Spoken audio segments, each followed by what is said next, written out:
Last night, Ksenia Karelina arrived back safely in the United States after being detained in Russia for more than a year. Since Inauguration Day, President Trump and his team have secured the release of more than 40 detained Americans abroad.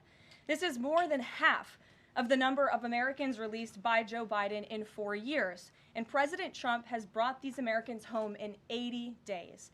This administration will continue to work hard to bring Americans home from around the world. As I've said before, and I will say it again today, everybody in this room has access to the most transparent and accessible president in American history. The cabinet meeting yesterday was further proof. President Trump asked each secretary to provide an update to all of you in the media on the critical work they are doing at their respective agencies to deliver on his agenda.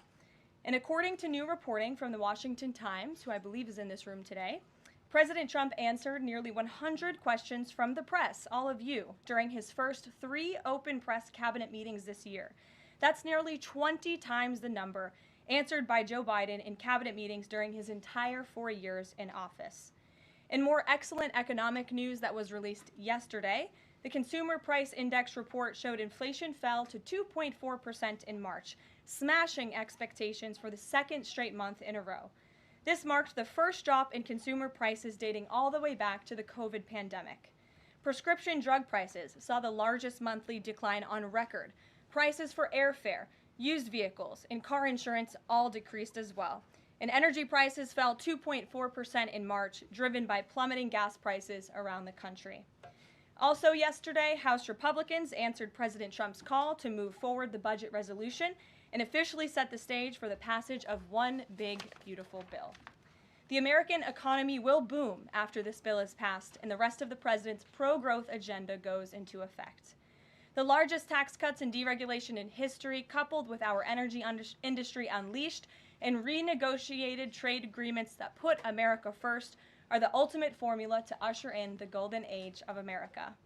On that note, more than 75 countries have now reached out to the Trump administration, eager to address the trade issues that have exploited America and hurt our workers in the process. The phones have been ringing off the hook to make deals, and these countries wisely heeded President Trump's warning not to retaliate, and as a result, they were rewarded with a 90-day pause and substantially lower reciprocal tariff rates during this period so potential solutions can be achieved.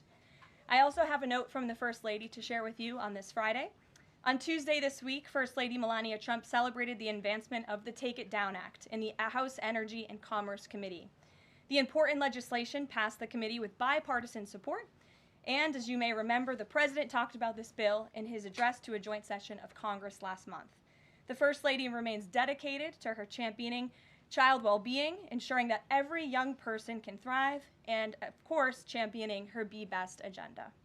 We urge Congress to swiftly pass this important legislation.